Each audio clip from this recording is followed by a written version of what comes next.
I'm losing my fucking mind, dude. This is unironically no different. Wait, hold up.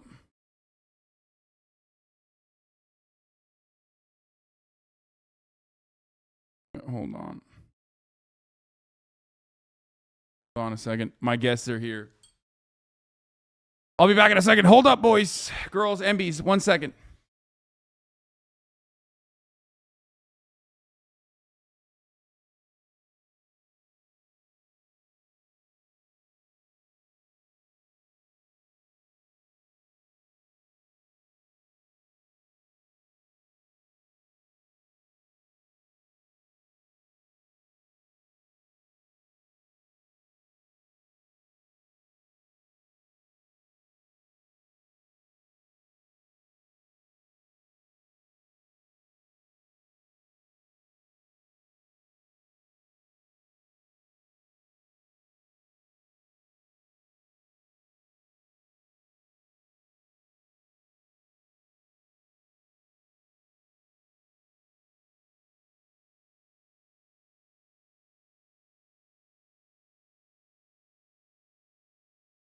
Pull up that, and then I'll move the microphones here a little bit further.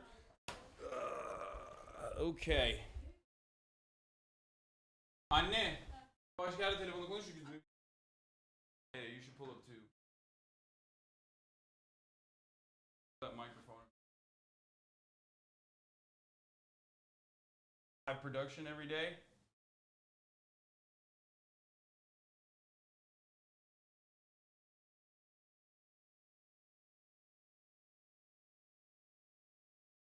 Okay. Boom. There it is. Okay. Hold on. Your mic's on. Fine. Just make sure you talk directly into the microphone. Folks, our guests are here. You guys don't have a lot of time, right? You hold it up in front of you, like all the way. And yeah, if you speak into it, you should be fine.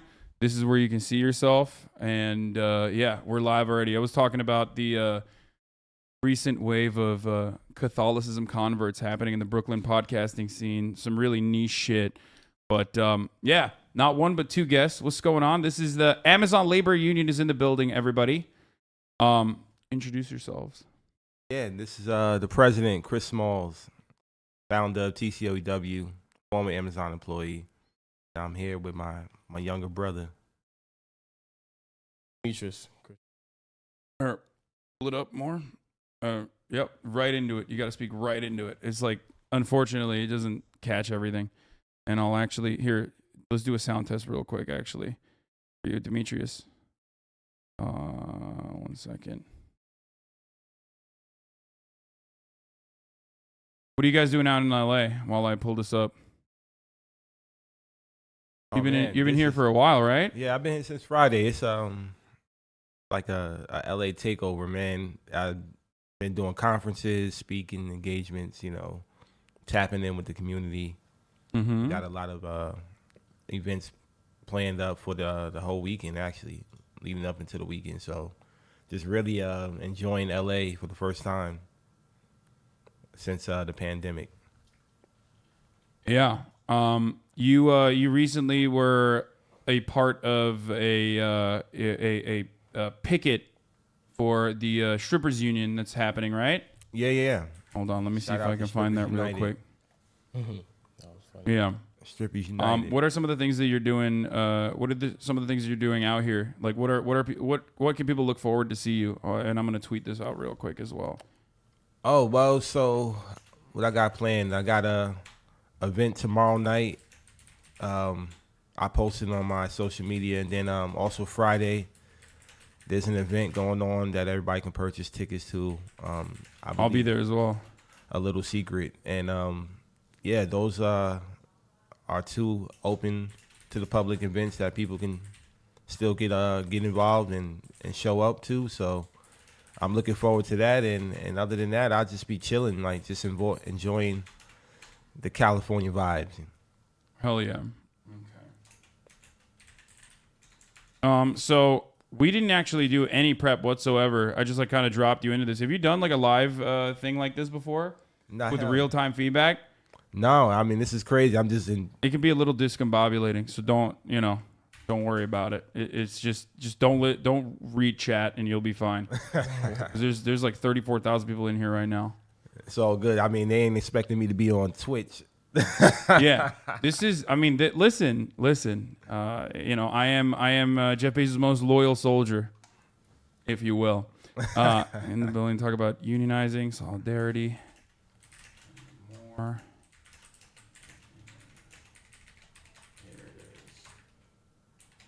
Okay.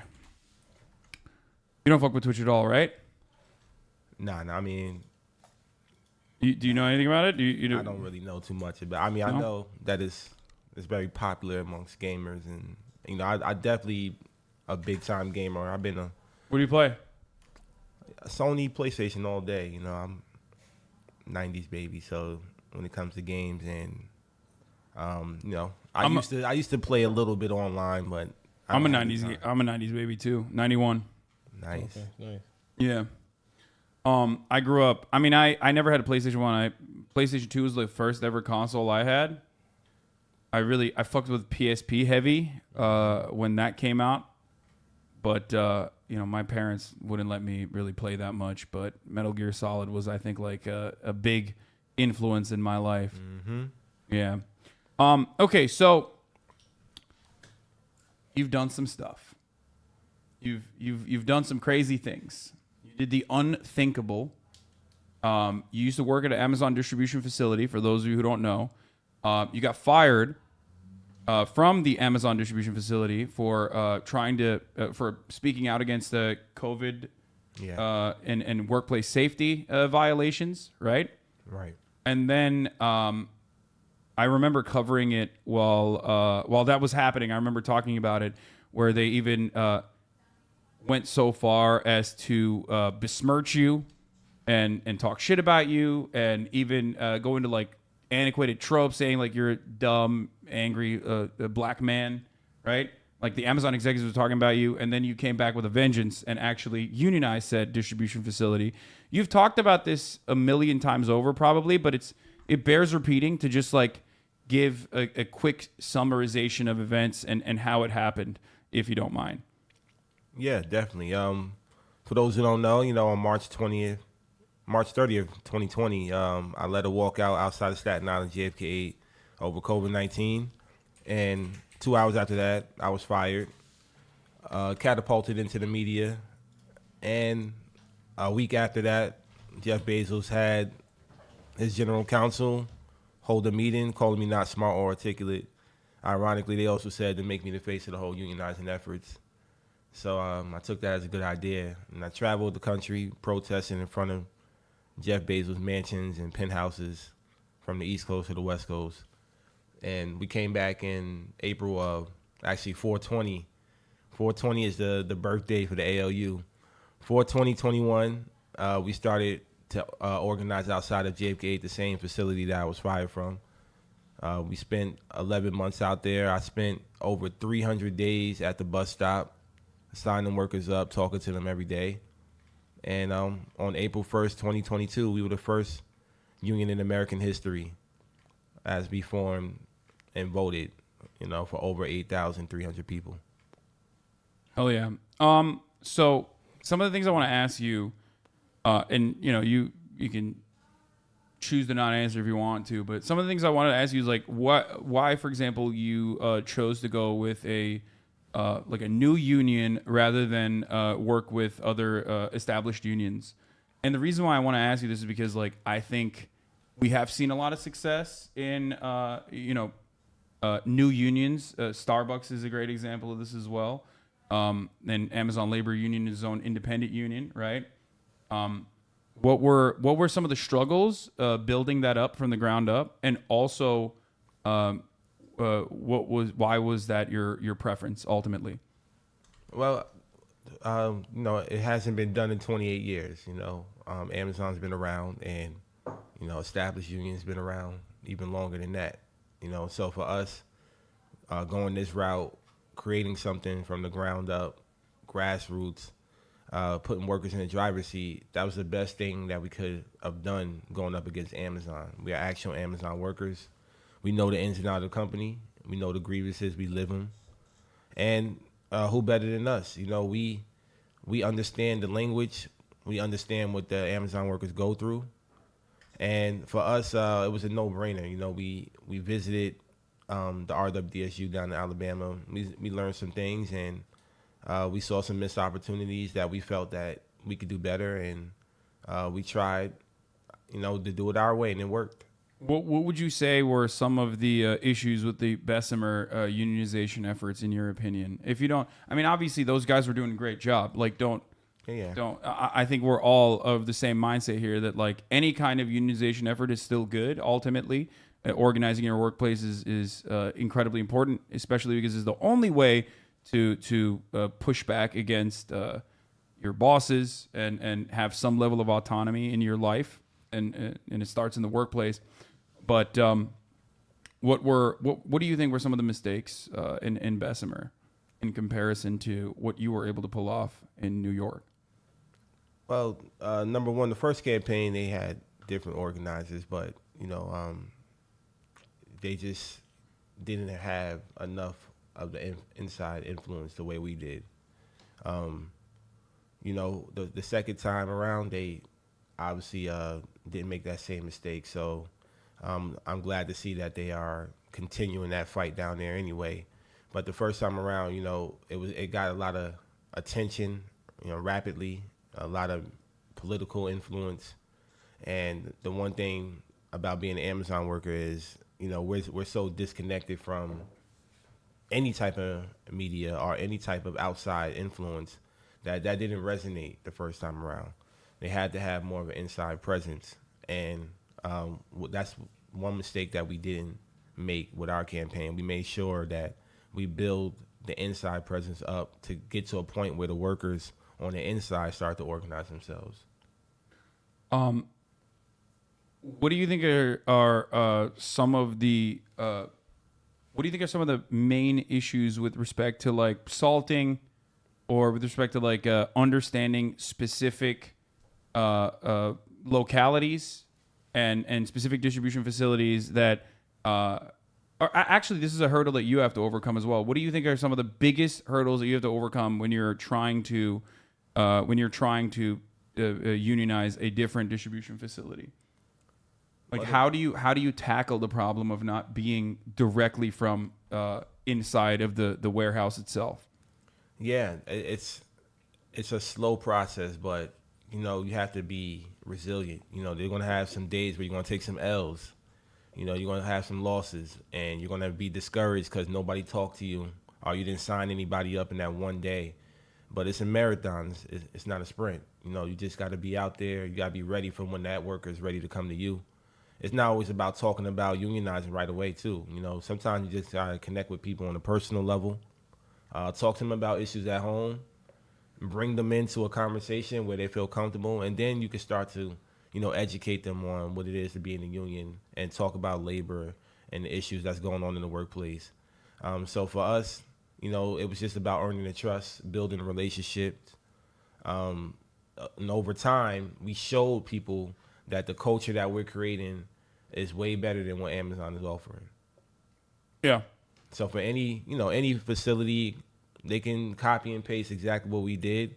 Of course, different parts of the country are going to have to obviously organize differently because of, the demographics. But the culture is the same thing. We care for one another. We love one another, and we show our coworkers that we're always going to be there. That's what a union is. A union is a family, and that's what the culture of the ALU provides when we're in any type of facility. All right, perfect.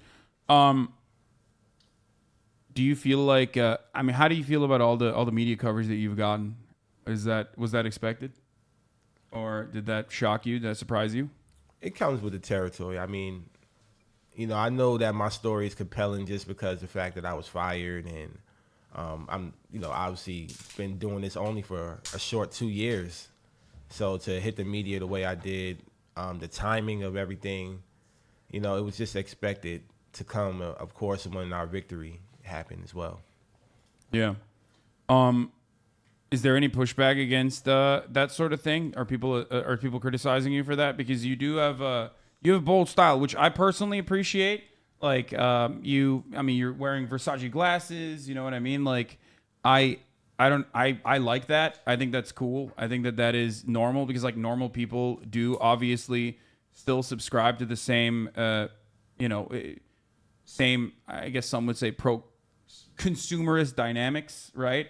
But I think it's, life is short. And if you want to be dripped out, you should be able to do so. You have a jacket too. You want to show your, Oh yeah, of course. It is. yeah. Do you feel like that is do you feel like that goes against your like the values that you promote? No, I mean, at the end of the day, I'm myself, and everybody should be themselves. This is who I was before, any of this happened to me. You can ask my brother right here. He known me my whole life, so there's no difference. I always been this way.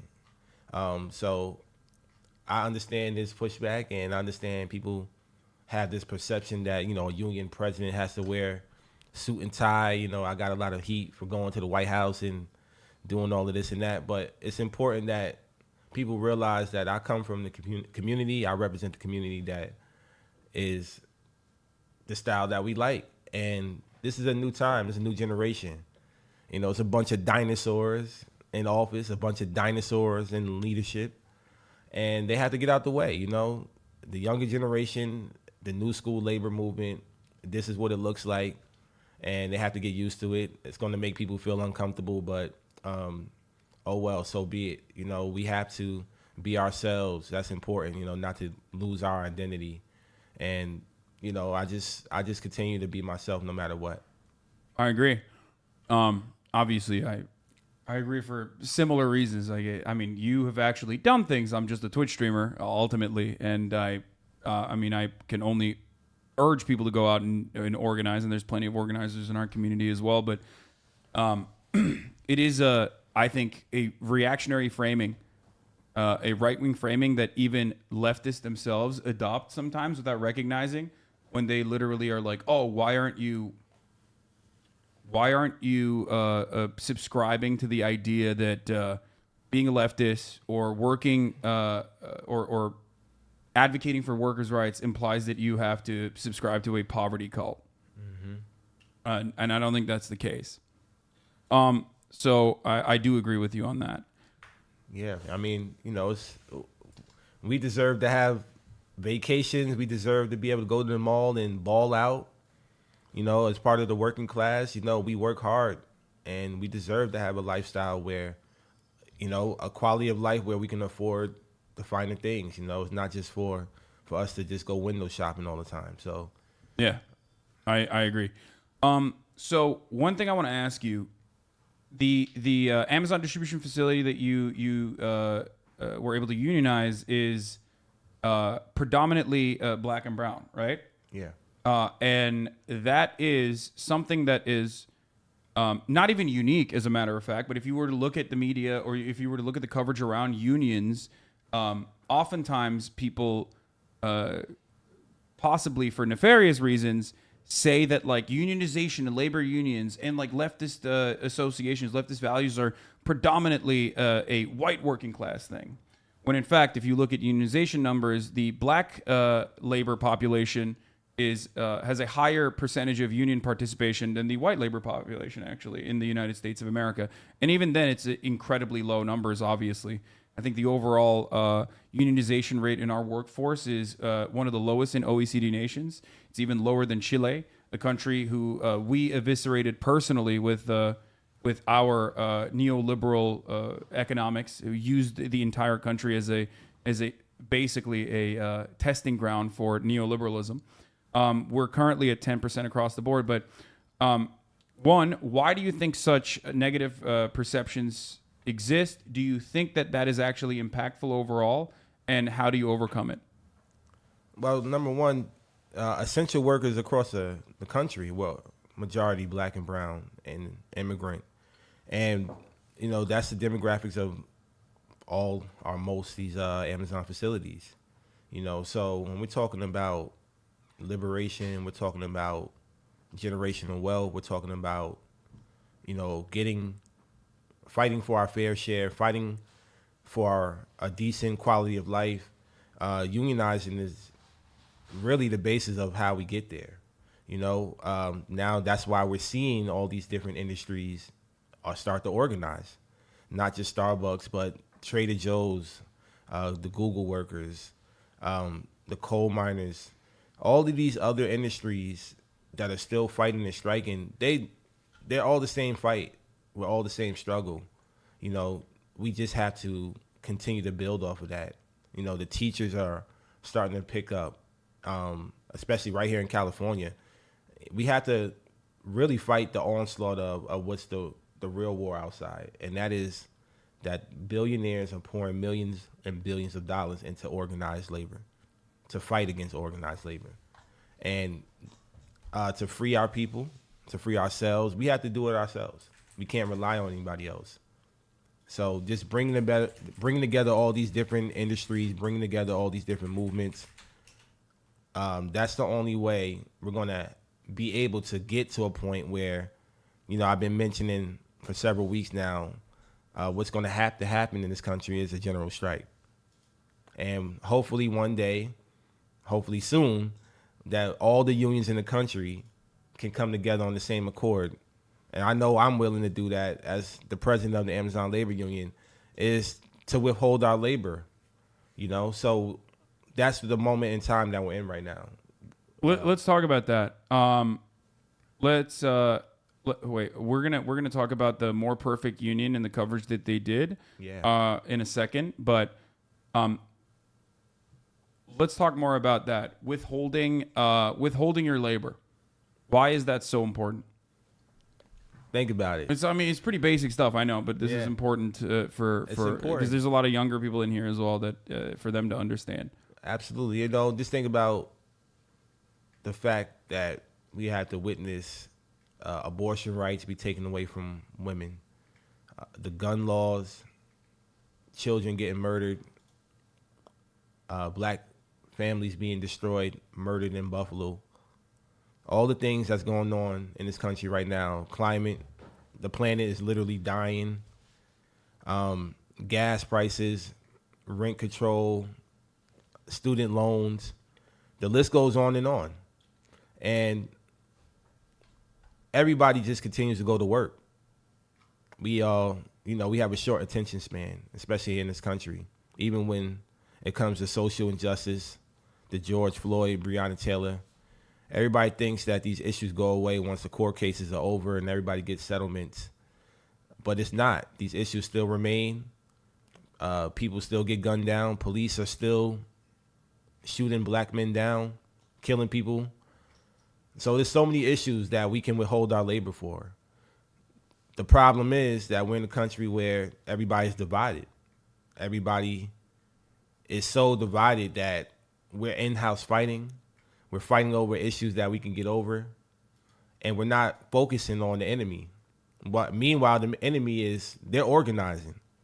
They're organizing. That's how January 6th happened. That's how they plan the things that they have when it comes to elections and presidencies. We have to do the same thing on our side. And it's time for all the unions in the country. It's time for the working class, and that's everybody, whether you're employed or unemployed, to realize the value of our worth. Being called an essential worker, meaning if I'm essential, that means I'm a necessity. If you need me, that means you got to pay me and treat me as such. And we can't go back to what we saw pre-pandemic. That's not life, and that was never life. We know our worth now. We know that we deserve not just $15 an hour, but twice that, $30 an hour. There's so many things that we can fight for. But the only way to get there is by taking it. We're not going to give it. We're not going to get. We're not going to have people give it to us. We're not going to have billionaires give it to us. We're not going to have politicians give it to us. Working class people have to stand up and take it. And the only way we do that is by withholding our labor. Yeah. And if they were magnanimous, if they were kind, they would not ensure that your wages are as low as possible to ensure their profit margins remain intact. Obviously, if they were kind people, if that's how, if capitalism was built around, wealthy people being kind to you personally, then they would have done that already, but they haven't, and it's never going to happen. That's not how this works. So you have to go out and fight for it. This was kind of funny. I'm sure you've seen this already, but there was a leaked Amazon memo that warned that the company is running out of people to hire because of their turnover, their insanely high turnover rate, which is built into their profit margin. And also, they have basically become a victim of their own success because they are everywhere. And in all low-income neighborhoods, if you've gone through the entire workforce, you're going to eventually run out of people to consistently keep hiring. The craziest shit, 1 out of every 4 Americans is going to work for Amazon. Yeah. In the next couple of years. 1 out of every 4. You're going to know somebody or work at Amazon. Yeah. Which is crazy. So now this is a major crisis. Also, this is a more perfect union video that I wanted to watch. We can watch it together if you don't mind. Did coverage in Albany. More than 100 ambulances have rushed to treat injured Amazon workers in Albany over the past 18 months alone. And workers describe a dangerous warehouse and relentless pressure to meet quotas and disregard for safety. It's one reason why they're unionizing. Shout out to Heather. Yeah. My peoples. Let's take a look at this. Was driving this 8,000-pound piece of equipment, and he was struggling to get the harness on. On break, he was sitting down, and I went over, and I said, hi, how are you feeling today? And he said, I'm okay, and he had a little bit of a slurred speech. So he started to tell me how, he suffered a stroke in the warehouse on Thanksgiving. I couldn't believe that there was no support for him. Nobody seemed to care. And he came right back to operate that piece of machinery that he suffered a stroke on. So at that moment, everything changed for me.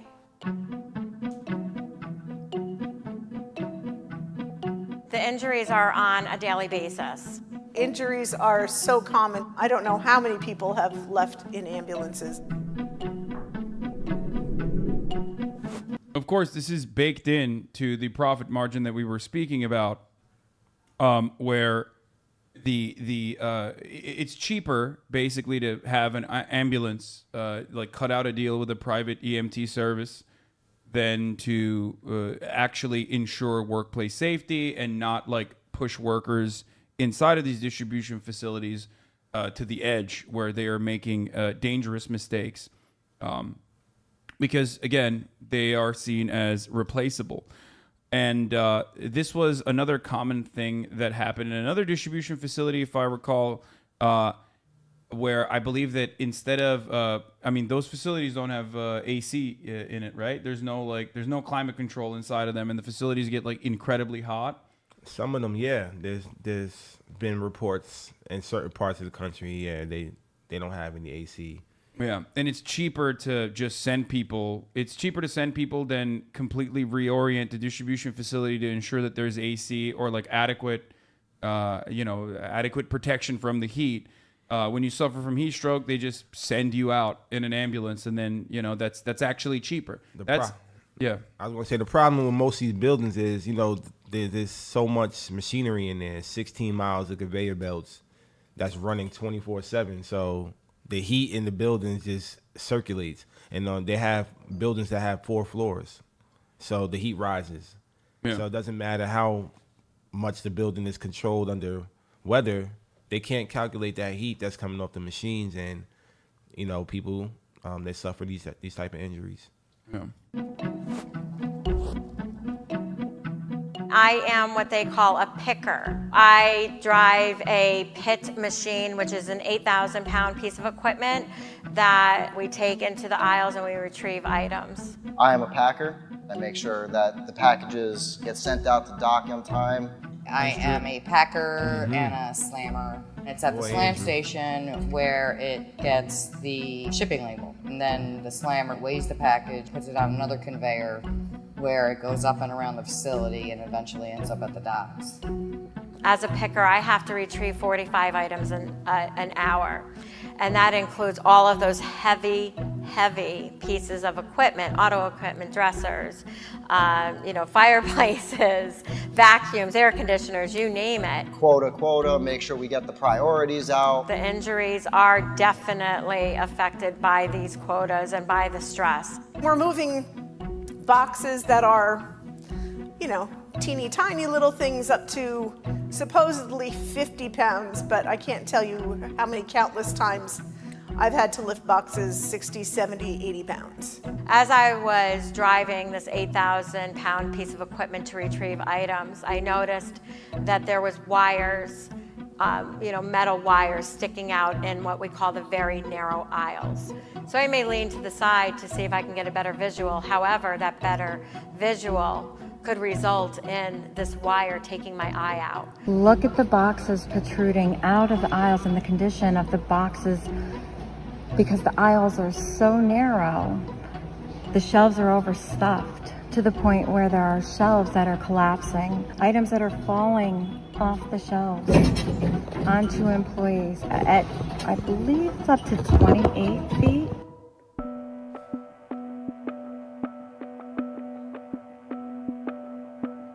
I More started than September 100 times in 18 13th. months. By the end of October, I was in the emergency room. I literally fell on the floor one day. I could not stand up. I could not stand up straight. I just was laying there in severe pain. Somebody said, go get Amcare. Amcare walks down about 10 minutes later without a wheelchair. I drove myself to the ER and did find out that I did have a hernia and had to have surgery. One of the women in the facility had a severe head injury that she had to be carried out in an ambulance. I would drive home from work and I would have to sit in my car for a minute and sometimes literally lift my legs up and lift my legs out of the car because I just couldn't move them. They just wouldn't work. And just walking up the stairs, it was constant pain, absolutely constant pain. I use my legs all the time to lift.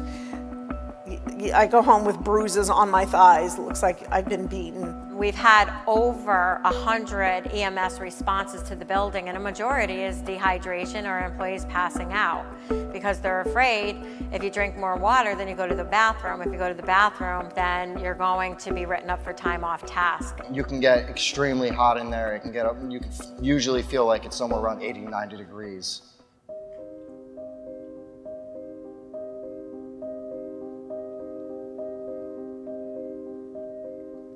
When I came back from COVID after 3 weeks, and I was staring at a sign that said, no more COVID pay, no excuses, I literally thought I was being punked. HR was as serious as could be and said, we're not paying COVID anymore. I called the New York State Department of Health, confirmed, yep, they are going to get their COVID pay, and that was when I went into battle. That's when I went into battle and I started building the arsenal, and my arsenal I knew had to protect these people. I want to see that people are cared about. That is my biggest thing. I get upset when I'm walking down and I feel like these people feel oppressed. These people are my family, so now the fight is for them and for us. So one of the immediate reactions from Amazon and also from Starbucks as well against the unionization efforts has been to quickly and promptly fire the individuals that are seen as the organizers, right? But outside of that, which by the way should be technically protected by some regulatory agency, the NLRB, if I'm not mistaken, is supposed to have some kind of rule against that, right? How do you think they get around it? Well, Amazon knows, and these corporations know that these process takes forever. So, firing, organizers and retaliating against them, it takes nearly 2 years, just to get results, get settlements or get 10Js passed. So, for them, breaking the law is on the norm. They're going to continue to do it because they know that it's going to take forever. And that is another reason why unionization is incredibly important, so that there is some kind of control mechanism, some level of pushback, because expecting the Democratic Party to do something nice for the working class because they're fearful that you might not vote for them next time around is a silly notion. And that's precisely why I always stress the importance of organizing, because even if you want to get the Democratic Party to do something, do the right thing, and actually push for some legislative change, that's only going to happen if there is enough power, if there is enough worker power, if there's enough momentum around organizing. There's no other way to do it. They're never going to do it because, as we all know, the Democratic Party, they work with the same consultants that are union busters, right? I mean, they have the same lawyers that are inside of the Biden White House even. If I'm not mistaken, wasn't Jen Psaki like literally working for one of those union busting law firms before moving into the White House, originally as the press secretary? So these are the same people, and the same people that speak out in the media that come across like they are completely unaffiliated with the structure, with this mechanism of power, are still absolutely getting paid to do PR, to do consulting for the exact same firms, for the exact same union busting law firms. So that is, that even if it doesn't seem like it on its face, this entire system is designed to churn out these kinds of results. What I want to ask you specifically is, what are some of the most common anti-union tactics that you see? Like, what are the most common union busting tactics that companies like Amazon and other companies implement? Well, just creating doubt amongst the workers. That's the only thing that is their objective, really, when it comes to union buster, is to create doubt that the union is actually going to do anything for the workers. So same thing with Starbucks. They send letters out to all the employees, making it seem like, well, if you unionize, you're not going to get these benefits. They could go away. So they already have started doing that. They also, shut down certain stores. Amazon doing the same thing. They withdrew a couple of leases that they had for buildings that they were going to build. They threatened to even, possibly shut down buildings because they don't need them anymore. Things like that, and creating that doubt that the union actually won the election. They haven't even recognized the fact that they lost. Same thing with Starbucks in over 215 stores now. They haven't been recognized. So for us, it's like we don't exist, but we know that the unions and the movement that we have is not going anywhere. They also say that they're a family, right? Like that they have your best interests at heart, and that the union is an outside third party.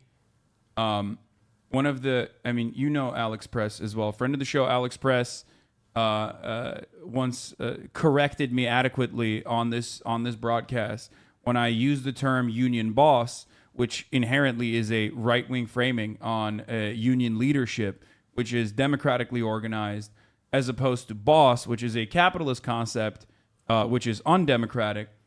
Even little things such as that play that exact same role. I feel like companies will regularly ascribe values that they have internally to the union. Yeah. Make it seem like it's an outside source. It's not comprised of. By the way, watch out for your phone because the camera's up there. But just making sure that the union is comprised of not actual workers themselves from the facilities, from the companies themselves, but instead from outside people. What is a good way to combat that? Also, do you guys want something to drink? I have a fuckload of different sodas. Oh shit. I didn't even mention that because I wanted to get immediately into it, and I'm a little, I don't usually have a lot of guests on, so. Nah, it's all good. What do you guys want? I have literally every different kind of Mountain Dew Zero, Diet Mountain Dew. I'll take a regular one. I don't have any regular Mountain Dew. I just have Diet Mountain Dew Zero, Mountain Dew Baja Blast. That's also Diet, Diet Coke. Everything is Diet. Oh, I'm all right for now. I'm good. Damn Good, it. Okay. yeah. But thank you. Do Appreciate you want it. water? I'll take some water, yeah. Okay, there's some water down here. Hold on. Hell yeah.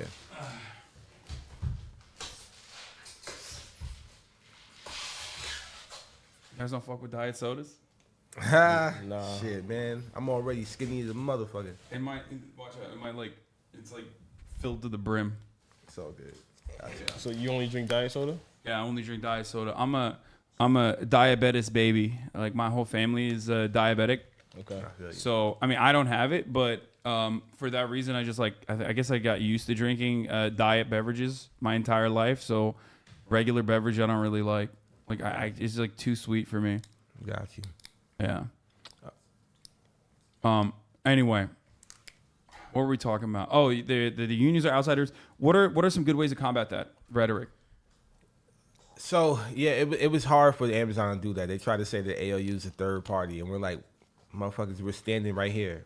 You know, that's why it's important that you build your campaign to the point where the workers on the inside are militant to the point where it's a collective. It's showing strength in numbers when you go march on the boss or you go into these captive audiences, showing that it's workers here that's leading this fight. You can't come across as a third party. It's impossible. Even though they try to demonize the organizers, they're going to demonize myself. They're going to demonize the leaders of the movement. You have to just prove otherwise. You have to show and prove that this is not what they say they are. You have to be there for the workers to have several conversations. You have to debunk every lie that they're going to spread. They spread lies like every single week about what unions don't do, and they try to once again create that fear and that doubt amongst the workplace. So just showing the workers a militancy, showing up with your shirts, your pins, your buttons, showing the workers that there's strength in numbers. Over time, they will have to adapt to that culture and just once again stay resilient. There's going to be days where you're going to feel defeated. There's going to be days where it's overwhelming.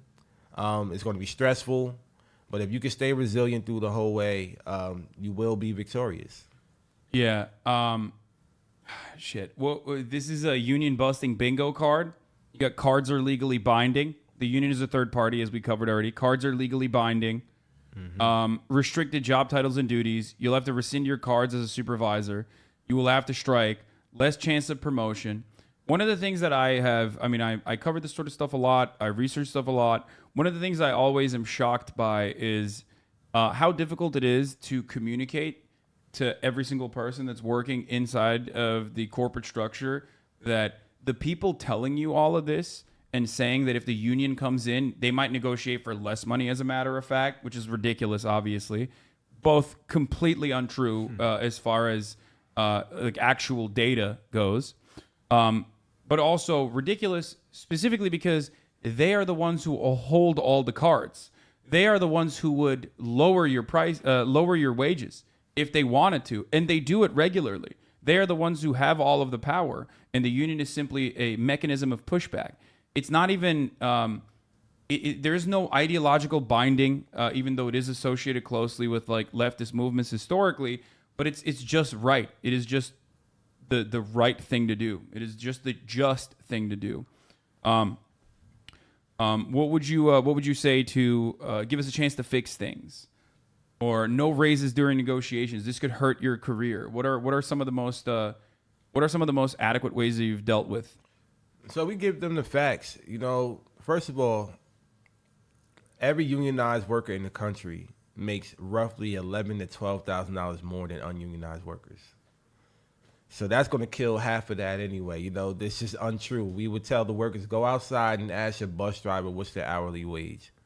Bus drivers in New York making over $30 an hour. Most of them $35, $40 an hour. Their overtime's like $70, $75. They have a pension. They have job security. They have great health benefits. They have free college for themselves and their children. These are all the things that all established unions in this country provide. So just debunking that, showing workers that if you negotiate a contract, we can negotiate what we want for the company to provide for us, our protections. And that's, once again, an easy conversation when it comes to Amazon, as you mentioned, at will company that can change their policies anytime they feel like it. They can miscommunicate or not communicate at all. And that happens all the time. People get fired by an app, the A to Z app. They get fired before they even show up to work. They get fired by email. They get fired with no human contact. And we have to represent ourselves with the union. The union is our representation. And that won't happen if you have a unionized shop. You'll be able to argue your case. You'll be able to have representation. You'll be able to have an arbitration. And you'll be able to have your job at the end of the day. Yeah. Okay. Outside of unions, this is going to come across like a silly question a little bit, but outside of unions, I feel like, and this kind of plays into some like Twitter spats that have been going on about DSA LA specifically, like not having a lot of black membership. What do you think is an adequate way, or where do you think like leftist organizing fails with respect to reaching out to black and brown workforces, and how can that change? So, I mean, I just think for any org, that wants to be on the side of labor, which I think everybody agrees on the issues and the things that we're fighting against, they have to just stop talking about it so much and just fucking do it. That's what I noticed with a lot of people. It's just everybody wants to talk about, supporting, but don't actually want to do the work. I don't know any other union president that would spend 300 days at a bus stop or more, but I did that because I felt that was the right thing to do. I didn't have anybody tell me, like, this is how you need to organize or this is what you should be doing.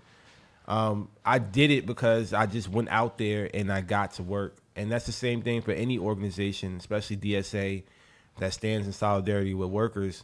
All you got to do is get out there, go on the picket line. As soon as I pulled up to LA, the first thing I did was show up to Star Garden and get on the picket line with Strippers United. Nobody told me to do it. I just showed up. So if you show up, the best availability is accountability. Vice versa, the best accountability is being available. So just show up for your comrades, show up for labor. There's demonstrations that's going all over California right now. Stores or Starbucks that's on strike. The strippers are out there every day. They've been on strike for the last 2 months. They have strike funds. They have donations. They're going to start to hear about some Amazon facilities. I'm going to be connecting with some Amazon workers here while I'm in town. And you're going to start to see things that they're going to need help for. Just get out there and get on the line. Perfect. Okay. But what about introductory? Like, as far as, do you feel like there is like a negative association with unionization or the leftist movement overall on the ground with respect to like real people working inside of facilities? Or do you think that's just like extremely online shit that people should be avoiding? Yeah, I think we get caught up in the online bullshit. It's easy to do that. It's really easy to sit on Twitter and tweet all day and debate all day. I agree. It's really hard to actually get out there and put in the work, and that's, if you look at even me, for example, people get on my ass about me going to the Times 100 Met Gala and taking a picture with Zendaya, right? Okay, that's like, what are you gonna not take a fucking photo with Zendaya? So yeah, it's so stupid. People are ridiculous. They always fucking act like, okay, listen, I got co-opted. They always fucking act like they would be different in that situation. It's like, what the fuck do you mean? It's Zendaya. Like you're not Union Jesus. You know what I mean? There's no, even Jesus would take a fucking photo with Zendaya, by the way. Okay, and anyone who says that that's not true is fucking lying to themselves and everyone else. Right. Okay, that shit pisses me off whenever people are like, wow, you went to Coachella. Like, yeah, of course I went to Coachella. What do you mean? I like to have fun. I think everyone should be able to have fun. That's the whole purpose. Right. Sorry. No, I get it, and that's how I feel. It's like, yo, what the fuck? I'm like, I took a picture with, she's fucking my celebrity crush for all I care. Like, this is the shit that we deal with. But what I'm saying is, we can't get caught up in that. You know, we can't get caught up with the online shit. It's like since I took that picture with Zendaya, I done been to 20-something cities. I done talked to thousands of union members. I done launched about 5 campaigns now. So it's like, this is what I've done in the last 2 months. Not just take a picture with Zendaya. What the fuck did you do in the last 2 months? And people got to ask themselves that. And that's the difference. It's like, oh, well, I've been tweeting for the last 2 months. You ain't been doing shit. If I can do it, there's nothing stopping anybody from doing exactly what I did. So, you know, we just have to just forget about social media. We use it as a tool to connect. But the real work is going to start with your shop. It's going to start with yourselves. You got to get out there and do the work. You can't just talk Records. Shut the fuck up. You know, so that's it. Just get out there and do it.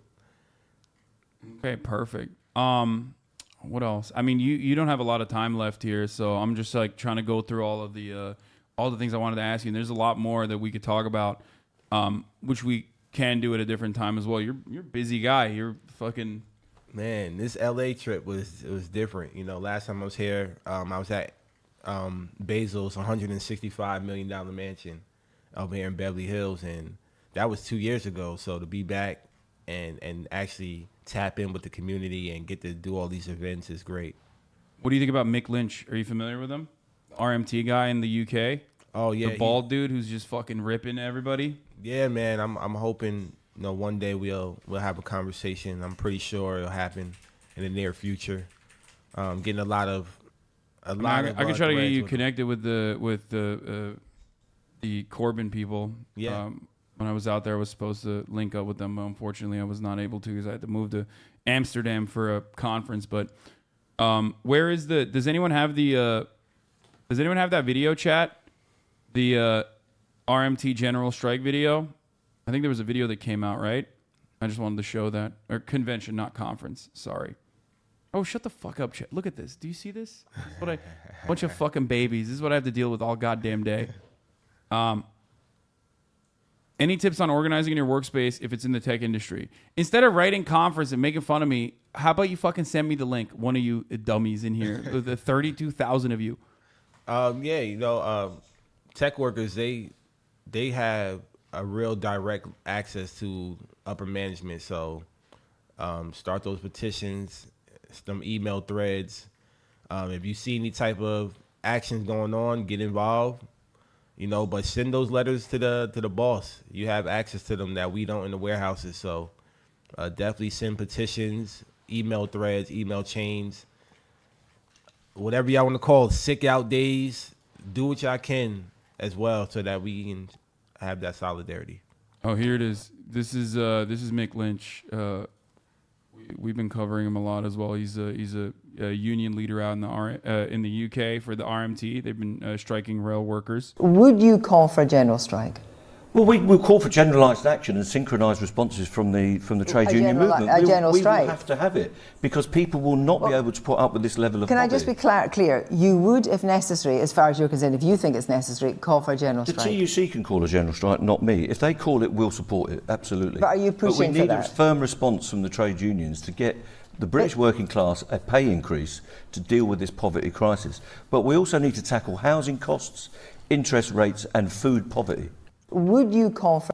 So, I mean, the whole point, like, one of the things that I have seen in American media in comparison to the British media is that, like, there isn't, like, almost immediate hostility towards labor unions, and because it's such a new thing almost, because, like, union labor movements have been eviscerated so thoroughly here that the media kind of doesn't even fucking realize like how to combat it as effectively as like the British media does. And I feel like that's a unique opportunity because there's a multi-billion-dollar propaganda apparatus that is not working actively against you. And I think that's part of the reason why you're able to part of the reason is like the New York Times doesn't have, I think the New York Times has like a couple labor writers, but they're not even like full-time labor writers, right? Which is insane.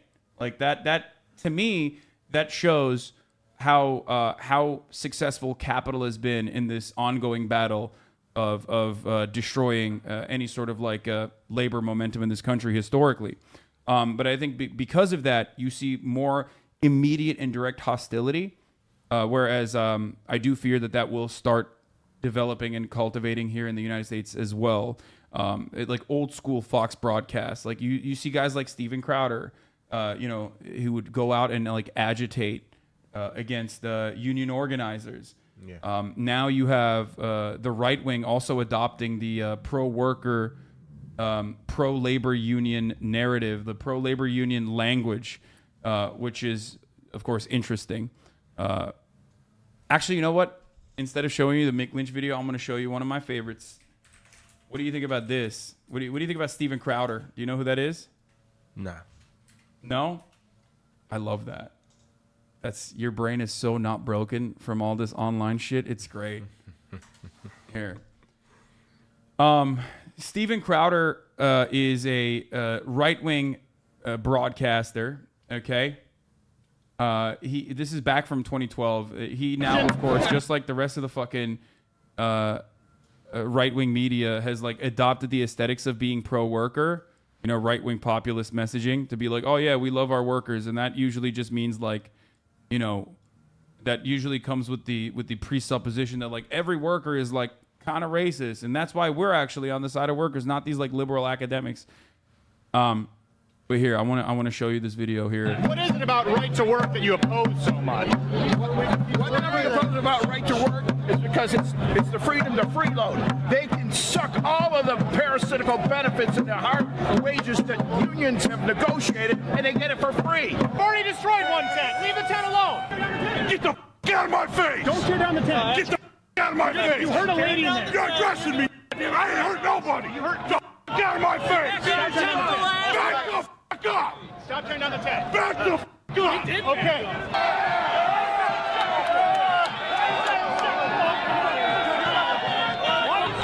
You just assaulted me, buddy. Because you just assaulted me. Bitch. One of my favorite fucking videos. Look at that. Look at the tactical defense maneuver here. Like that. I mean, he's a gigantic piece of shit who simulated the George Floyd execution on YouTube. Still not banned from YouTube, by the way.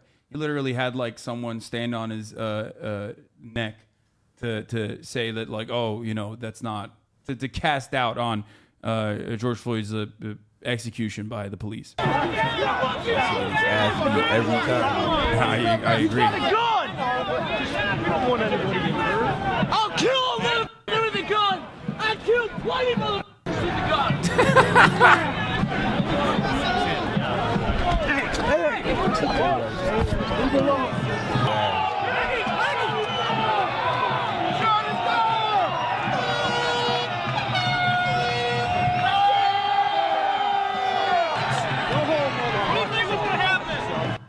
Anyway, that's just a fun little. That's just a fun little thing that I like to watch every time I feel down. You know what I mean? But yeah, let's take a look at this one. Mick Lynch talking about a potential general strike. Enough is enough. People are fed up with the way they're treated at work. We need to turn that mood into real organisation on behalf of the working class. Enough is enough. There's always another crisis, and it's always workers who pay the price. We've suffered the biggest pay squeeze in history, and workers become all about working harder and faster for less. And now they want you to pay for it all again.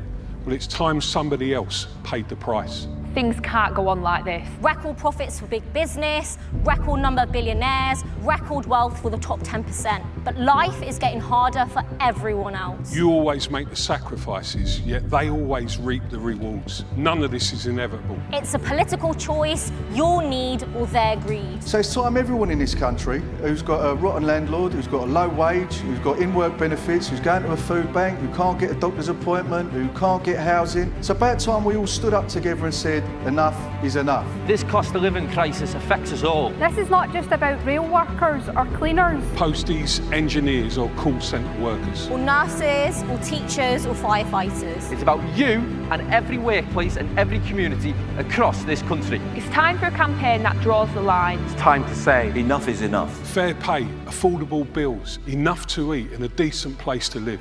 These things are not luxuries, They're your rights. This is a campaign to bring people together. For a real pay rise, to slash energy bills, to end food poverty, and for decent homes for all, and to finally tax the rich and big business. If you agree, share this video, spread the word. And sign up today at wesayenough.co.uk. We can't be divided. We need everybody campaigning for a better deal. We will be organising rallies, we will be forming community groups, and we will be on picket lines. We're going to be standing up for ourselves. We're going to fight.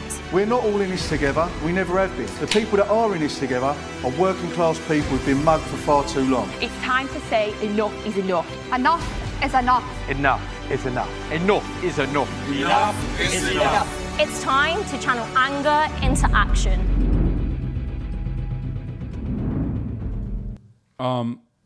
You talked about a general strike. Let's talk before you. Do you have to leave? In a couple minutes, yeah. Okay. I like that. Okay, so let's end it on that.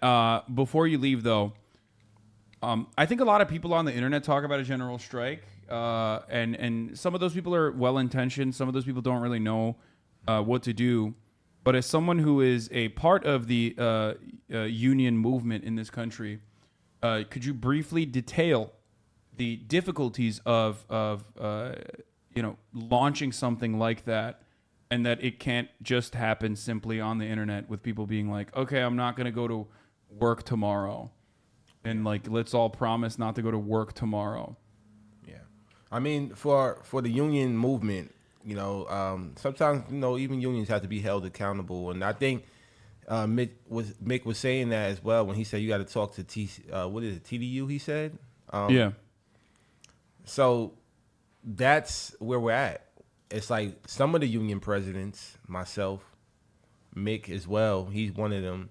We're ready to take that stance. The TUC. TUC, that's what he said. I think, what is it, the Trade Union Commission? Right. I think that's what he's referring to. So he's saying... Trade Union Congress, sorry. So for us in America, we got the AFL-CIO. Obviously, Liz Schultz is the president, and she has, about 57 unions in that coalition nationwide.